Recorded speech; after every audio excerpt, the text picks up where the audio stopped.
अभी विश्व पर्यावरण दिवस मना रहे हैं। सदियों से हमने भारत में प्रकृति को ईश्वर के दर्जे दिए हैं, तो प्रकृति को हम पूजते आए हैं। अब जिसको पूज रहे हैं हम उसी पर प्रदूषण कर रहे हैं, ये अनुचित है।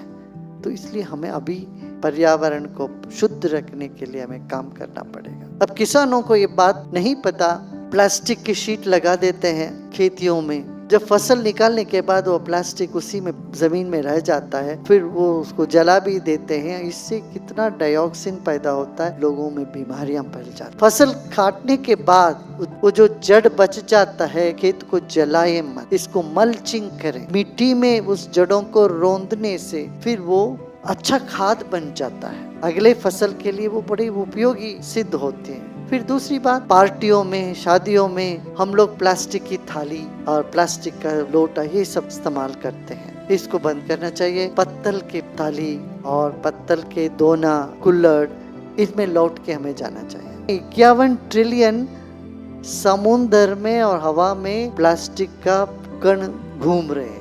जितने तारे हैं हमारे तारामंडल में, उससे 500 गुना अधिक है। देखिए, बूंद बूंद मिलकर सागर होता है। इसी तरह से एक एक व्यक्ति अपना जो प्लास्टिक की उपयोगिता में आधा कर दें तो भी बड़ा उपयोगी होगी। और दुकान में जब जाते हैं आप लोग, प्लास्टिक बैग, 4 सब्जी लेते हैं तो 4 अलग अलग पैकेट होते हैं आपके हाथ में। इन सब को हमें बंद करना पड़ेगा। इसलिए कपड़े का थैली या जूट का थैली लेके जाइएगा। मंदिरों में कुमकुम, चंदन, रोली, ये सब दुकानों में ऐसे एक गोपुर बना के रखते थे, उसमें से निकाल के देते। आज सब कुछ पैकेट में। मंदिर भी जाते हैं तो सारे पैकेट प्लास्टिक के पैकेट में मिलता है। इस बार रक्षाबंधन में हम लोग सिर्फ मौली का, सूत का प्रयोग करें। बस हम ये संकल्प अपने में ले लें, आने वाले दिनों में हम अपना प्लास्टिक का प्रयोग आधे से कम कर देंगे।